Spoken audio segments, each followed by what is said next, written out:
Hello dear students. एक problem है laws of motion का, जो basically nature of spring force and nature of string force पर based है और बच्चों को इस तरह के प्रॉब्लम्स में काफ़ी कन्फ्यूजन रहता है।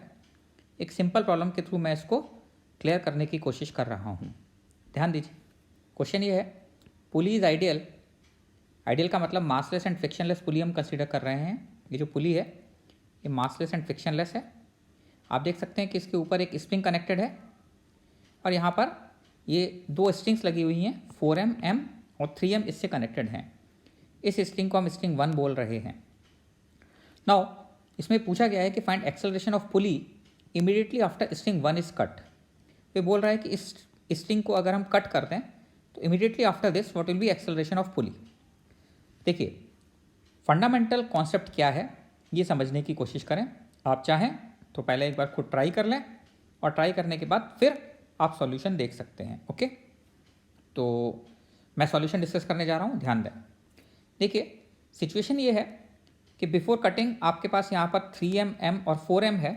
अगर आप यहाँ पर देखना चाहें तो सिचुएशन क्या होगी, इस स्ट्रिंग में tension T that will be equal to 3mg और इस स्ट्रिंग में tension T1 that will be equal to 4mg। इस स्ट्रिंग में भी टेंशन T1 होगा जो कि कितने के बराबर होगा, 4mg के बराबर होगा।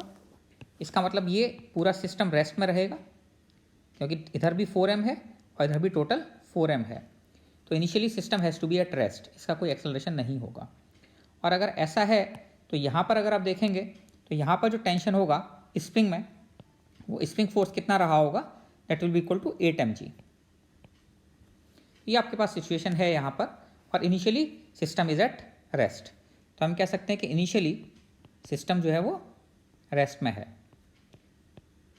अब इसके बाद देखते हैं क्या होता है। आप एक चीज़ ध्यान दें कि just after string is cut, अगर आपने स्प्रिंग को नहीं छेड़ा है, स्प्रिंग को अगर आपने कट नहीं किया है और स्प्रिंग के दोनों एंड्स जो हैं वो किसी ऑब्जेक्ट के साथ कनेक्टेड हैं, तो spring force can not change instantaneously. तो just after spring is cut, spring force remains same. ये फंडामेंटल कॉन्सेप्ट है और स्प्रिंग फोर्स सेम रहेगा। एंड स्प्रिंग फोर्स के बारे में we can not comment anything. Spring force will always be calculated by given conditions. तो spring force को हम कभी इनिशियल के बराबर लेकर नहीं चलेंगे। Spring force can change instantaneously, ये फंडामेंटल कॉन्सेप्ट है। Spring force can change instantaneously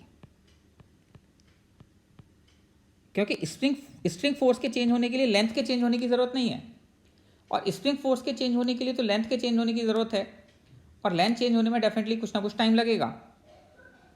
तो क्योंकि यहाँ पर कुछ मास बंधे हुए हैं 4m और m, स्प्रिंग तब ये आपका स्प्रिंग चेंज होगा, स्प्रिंग में एक्सटेंशन चेंज होगा जब पुली मूव करेगी और पुली मूव करेगी तभी जबकि 4m और m मूव करेंगे और 4m और m का इनर्शिया है इसलिए वो इंस्टेंटेनियसली मूव नहीं कर सकते, वो मूव करेंगे तो they will take some time. तो स्प्रिंग फोर्स में कुछ ना कुछ टाइम लगेगा एक्सटेंशन चेंज होने में, लेकिन स्ट्रिंग का टेंशन लेंथ पर डिपेंड नहीं करता। अभी आपने स्ट्रिंग को एक मास m से बांध दें तो उसमें टेंशन mg होगा। नीचे अगर आप एक फोर्स और लगा दें mg तो स्ट्रिंग में इंस्टेंटेनियसली टेंशन क्या हो जाएगा, 2mg। और फिर वो फोर्स हटा दीजिए तो अगेन स्ट्रिंग में टेंशन क्या हो जाएगा, mg। तो string force can change instantaneously लेकिन spring force can not change instantaneously. तो अब हमारे पास सिचुएशन क्या है, आफ्टर कट अगर हम देखना चाहें तो आफ्टर कट हमारे पास ये है कि स्प्रिंग फोर्स जो है वो अभी भी कितना रहेगा, that is equal to 8mg रहेगा। अब स्प्रिंग फोर्स अगर 8mg रहता है तो आपको पता है कि स्प्रिंग फोर्स 8mg है और नीचे टेंशन लग रहे हैं, तो नीचे आपके पास इस पुली पर नेट फोर्स हमेशा जीरो होना चाहिए बिकॉज मासलेस है। तो पुली पर लगने वाले फोर्स 4mg और 4mg होने चाहिए दोनों तरफ, तभी हम ये कह सकते हैं कि स्ट्रिंग में टेंशन 4mg और 4mg नीचे की तरफ लगा और ऊपर 8mg लगा, तो इसका मतलब पुली पर नेट फोर्स क्या हो गया, जीरो हो गया। अब आप ये कह सकते हैं कि इसमें 4mg अगर ऊपर लग रहा है और यहाँ पर भी 4mg ऊपर लग रहा है तो इसका मतलब एक्सेलरेशन ऑफ 4m क्या हो गया, एक्सेलरेशन ऑफ 4m तो ऐसे केस में क्या हो गया, जीरो। और एक्सेलरेशन ऑफ m क्या हो गया ऐसे केस में, एक्सेलरेशन ऑफ m हो गया 4mg और नीचे लग रहा होगा -mg divided by m that is equal to 3mg/m that is equal to 3g। और अगर आपको पता है कि पुली के दोनों एंड्स का एक्सेलरेशन अगर a1 और दूसरे एंड का एक्सेलरेशन अगर a2 हो तो पुली ऊपर कितने एक्सेलरेशन से मूव करेगी आप लोगों को पता है। पुली ऊपर मूव करनी चाहिए a1 + a2/2 से। तो यहाँ पर a1 जो है वो 0 हो गया और a2 जो है वो 3g हो गया। तो एक्सेलरेशन ऑफ पुली कितना होना चाहिए, 0 + 3g/2। सो एक्सेलरेशन ऑफ पुली ऐसे केस में 3g/2 आ जाएगा। तो आपके पास हर चीज़ पता लग गई। पुली का एक्सेलरेशन कितना हो गया, acceleration of pulley equal to 3g/2।